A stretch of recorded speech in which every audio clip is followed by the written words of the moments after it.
একটু একটু বোনা স্বপ্নের জাল, একটু রচনা করা স্বপ্ন সকাল, ধাপে ধাপে সামনে এগিয়ে চলা, নিজের কথাগুলো নিজে বলা। সূর্যের হাতছানি ওই, কেন তবে আবদ্ধ রই? কালো আধার কেটে আকাশ জুড়ে দেখো বসেছে প্রাণের মেলা, ভোরের আকাশে ওই করছে খেলা, সোনালি মেঘের ভেলা। স্যার ফাইল তো নাইস, আর পার্সোনালি আমি লোকেশনটাও চিনি স্যার। এখন বাকিটা প্রপার ইনভেস্টিগেশন করলে বের হয়ে আসবে। আকরাম, আপনি কি কাজটা নিতে চান? আমি এমডি না হলে কি হবে? লাইবিলিটিস তো আমাকে নিতে হবে। কিছু ঘটলে তো সবাই আমাকে চেপে ধরবেন। চেপে ধরার মতো কাজ করলে তো চেপে ধরবেই। আর একটা কথা বলবে না ভাজির মেজের কথা।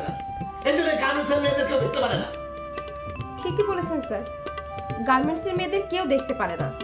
আবার গার্মেন্টসের মেয়েদের কষ্টের উপার্জনের টাকা বাটপাড়ি করেও খায়। নাতি নাতি মুখ দেখার জন্য একেবারে ছটফট করছে। করবো না? আল্লাহ কতদিন পর মুখ তুলে চেয়েছেন, কত ফরিয়াদ করেছি আল্লাহর কাছে। তাই নাকি? কখন? আর এই তো একটু আগে। এই ভদ্রলোক তো অফিসিয়াল বিহেভিয়ারই জানে না, যাচ্ছে তাই আচরণ করছে, মুখে যা আসছে তাই বলছে। তুমি যদি এখনই একটা ব্যবস্থা না নাও তাহলে কিন্তু ফেঁসে যাবে।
বাড়ি যাবে না?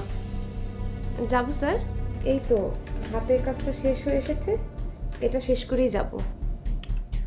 এত কাজ দেখাচ্ছ কেন? শোনো, আমাকে কোনো পারফরমেন্স শো করতে হবে না, যাও। ছি ছি স্যার, এটা কি বলছেন? আপনি আমাকে যে কাজটা দিয়েছিলেন ওটাই তো শেষ করছি। বললাম তো আমাকে কোনো কাজ দেখাতে হবে না, আপনি যান। আবার তো ম্যাডামকে কমপ্লেন করবেন আমি আপনাকে দিয়ে ওভারটাইম কাজ করাই। যান। সত্যি যাব স্যার? বললাম তো যান, এত নাটক করতে হবে না।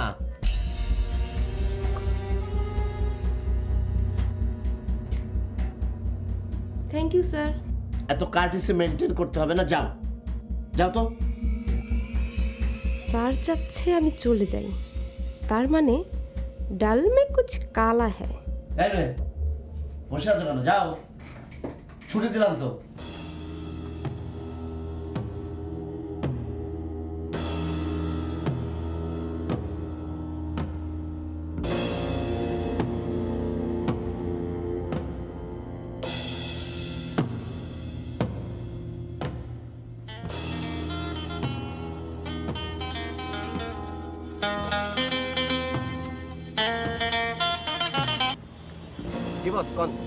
হ্যাঁ, হ্যালো হীরা, শোন, এখনই বের হবে, ভালো মতো কাজ করবি। কইতে হবে না বল, এমন সাইজ করুম শালার পুত্রে জিন্দিগিতে মাথা সোজা করে খাড়াইতে পারবো না। দেখিস কাক পক্ষেও যেন টের না পায়। না না, কেউ টের পাবো না, আমার উপর ভরসা রাখেন। আমার নাম হীরা, হীরা কাজ কাটা হীরা। আজ পর্যন্ত আপনার কোনো কামে ফেল করছি কোন? কমপক্ষে সপ্তাহ দুই যেন অফিসে আসতে না পারে। আপনি কইলে জিন্দিগিতে আরও অফিস করতে পারবো না। বাড়তি কথা বলি না, যা বললাম তাই করবি, আর কাজ শেষে ফোন দিবি। ওকে বস। বস, আমাকে পেমেন্ট? বললাম তো, কাজ শেষে ফোন দিবি, হাতেতে পেয়ে যাবি। ওকে বস, রাখলাম। আচ্ছা ঠিক আছে, আমি রাখি।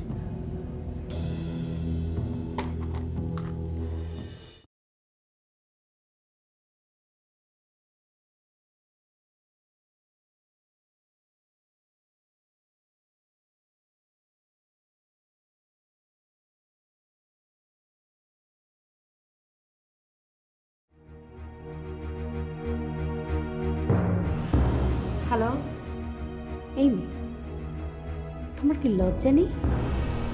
তোমাকে আমি এতবার বললাম যে তুমি আমার ভাইয়ের পিছু ছাড়ো, ছাড়ছই না। কি বলছেন এসব? কি বলছি মানে? এখন বুঝতে পারছো না? নাটক করে বেড়াও, সারা দেশ চষে বেড়াও, আর এইটুকু বোঝো না? কচি খুকি তুমি। দেখুন নাসরিন আপা, ভদ্রভাবে কথা বলুন। ভদ্রভাবে কথা বলবো? তুমি ভদ্রতা বোঝো? তার সংজ্ঞা জানো? অভদ্র মেয়ে কোথাকার। দেখেন নাসরিন আপা, ভালো হবে না বলে দিচ্ছি। নেহায়েতি আপনি আমার বয়সে বড়, তাই চুপচাপ আমি সহ্য করছি।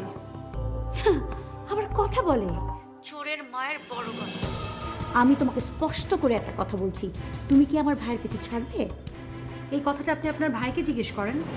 আপনি সবসময় আমাকেই কেন অপমান করেন? তন্ময়কে স্পষ্ট করে বলে দিয়েছি, এসব গুজুর গুজুর ফুজুর ফুজুর বাদ দিয়ে ভদ্রভাবে প্রপোজাল দাও, তাহলে আমি এই বিয়ে মেনে নেব। আর একটা কথা, বিয়ের আগে তোমাকে নাটক ছাড়তে হবে। This is my only one condition. কি মনে করেছেন আপনি আমি সব কিছু ছেড়ে ছুড়ে আপনার শর্তে রাজি হয়ে বিয়ে ফিরিতে বসবো? আমি মরে গেলেও এরকম শর্তে রাজি হব না। শোনো মেয়ে, তোমার সাথে আমার ভাইয়ের বিয়ে দেওয়ায় আমার কোনো সায় নেই। তুমি ভেবে দেখো কি করবে। আপনি আমাকে ঘরে তুলবেন কি তুলবেন না সেটা আপনার ব্যাপার, কিন্তু আমি আপনার ভাইকে স্পষ্ট ভাষায় জানিয়ে দিয়েছি আমি আপনার ভাইকে বিয়ে করব না। শর্ত দিয়েও না, শর্ত ছাড়াও না। আর বিকেলে ফুচকা খেতে খেতে আপনার ভাইকে আমি সে কথাটাই বলছিলাম। যদি বিশ্বাস না হয় আপনার ভাইকে জিজ্ঞেস করুন।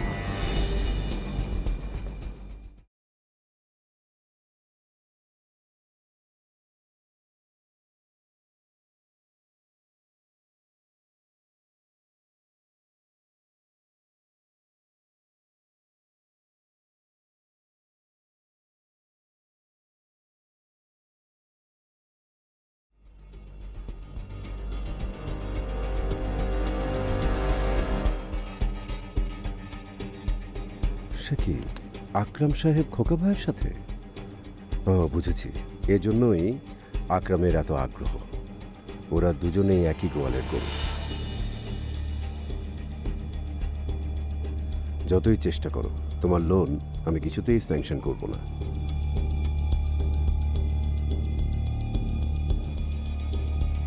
কিন্তু মেয়েটাকে খুব চেনা চেনা লাগছে, কোথায় যেন দেখেছি। না, ধরতে পারছি না।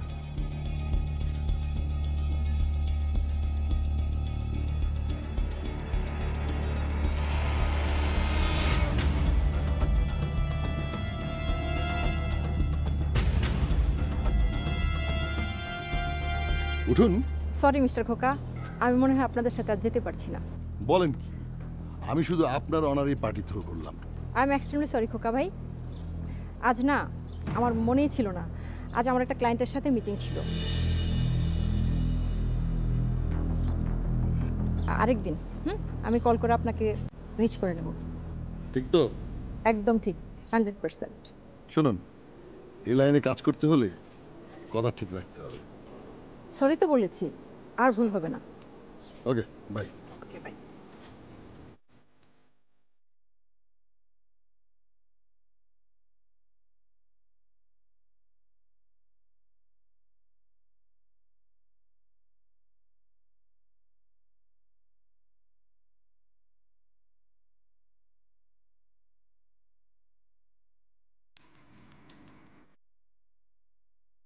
Hands up, no movement.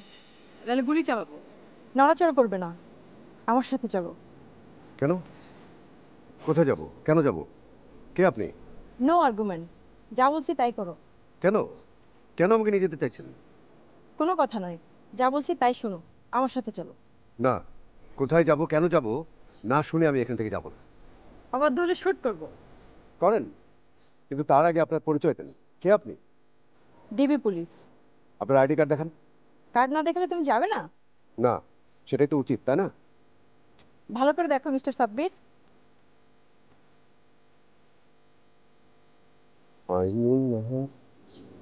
Lisa,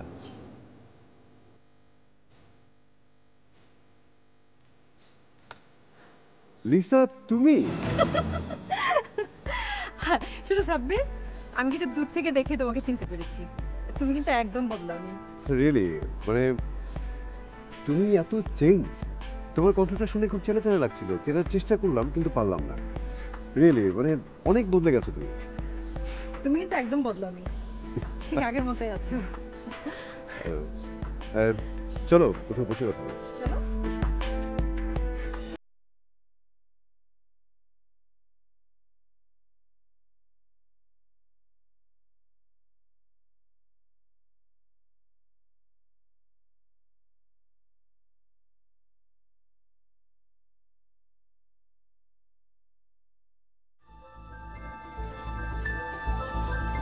আজম সাহেব, আপনি এখানে কি করছেন? চা খাচ্ছি। আপনি চা খান? এই একটা চা। স্যার ওই সরি, নামার সময় ভুলে গিয়েছিলাম আপনাকে বলতে। বাসায় যাচ্ছেন? স্যার আপনার এইভাবে রাস্তা ফুটপাতে হাঁটা ঠিক না। মানে আপনার এখন গাড়ি কেনার সময় হয়েছে। ঠিক আছে, আমি রিক্সা স্যারকে একটু নামে দিয়ে আসো। ভালো বকশিস দেবে, যাও স্যার। ঠিক আছে, আসুন। হ্যাঁ, থ্যাংকস।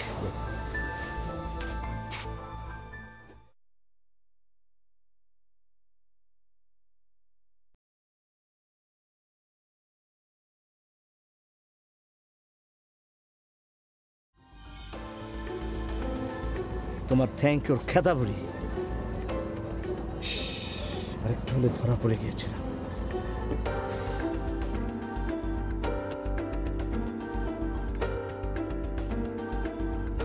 কিরে বসে ফোন দেয় না কেন? প্ল্যানটা কি ক্যান্সেল হয়ে গেল না? আর শোন, খালি হাত পাও ভাঙবি, মাথা মুথা জানে মারবি না কিন্তু। হ্যাঁ, আর তুই সাবধানে, তোর আবার হাত ঠিক নাই। দাঁড়া, খারাপ ফোন আছে বসে। জি বস। বের হয়েছে, সাবধানে কাজ করবি, দেখিস জানে যেন মারা না যায়। বস আপনি কোনো টেনশন করেন না, আমার নাম কাস কাটা হীরা, আমার কামে কোনো ভুল হয় না। কাজ শেষ করে দেখা করে পেমেন্ট নিয়ে যাস। ওকে বস।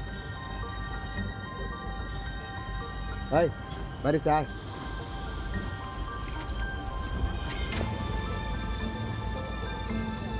মিস্টার নিমগ্ন,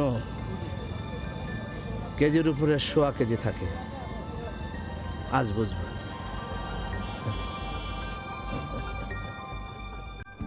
হ্যাঁ, আমি ডিবিতেই আছি। চিটাগাংয়ে ছিলাম, গত মাসে ঢাকায় এলাম ট্রান্সফার হয়ে। তোমার খবর বলো, এখনো ব্যাংকারই আছো নাকি?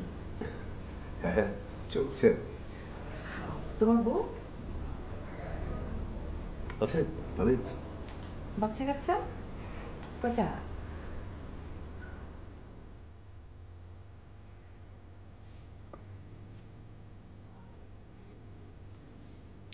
এই কি ভাবছো?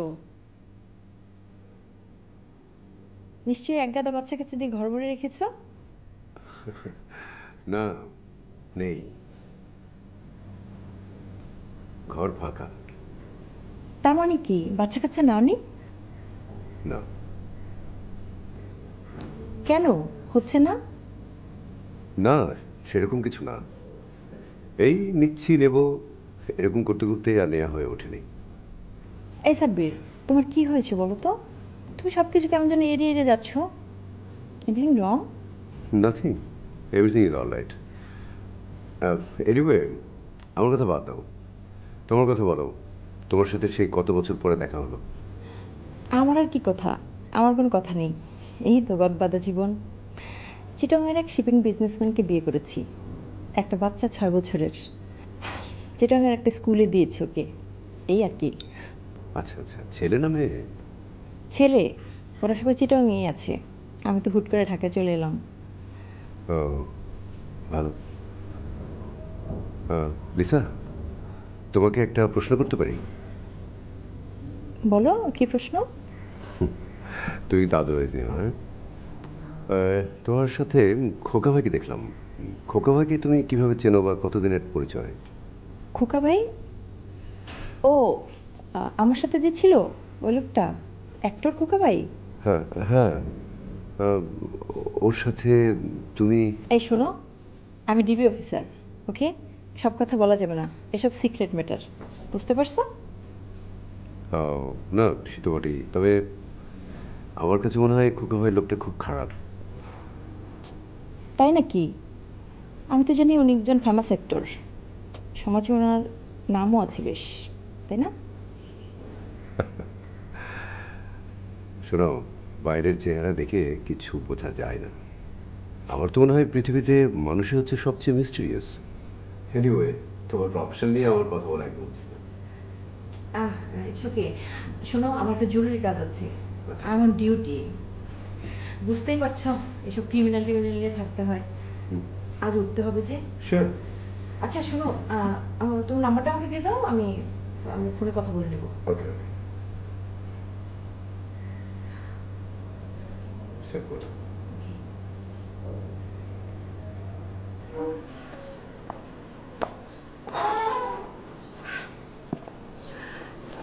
শোনো সাব্বির, ফোনে কথা হবে। শিওর, কিন্তু লিসা, তোমার সাথে একটা বিষয় নিয়ে আলোচনা করতে পারলে খুব ভালো হতো। আজ না সাব্বির, আমার একটু তাড়া আছে। ওকে ওকে, তবে এতদিন পরে তোমাকে পেয়ে আমার খুবই ভালো লাগছে। আমারও। অ্যাকচুয়ালি ঢাকায় থাকলে আর বোর লাগবে না, অন্তত ভালো বন্ধু একজন পেলাম। আর বোর লাগলে যখন তোমার চলে আসবো। Okay? Of course, you are welcome. Okay okay bye. Okay, চলো।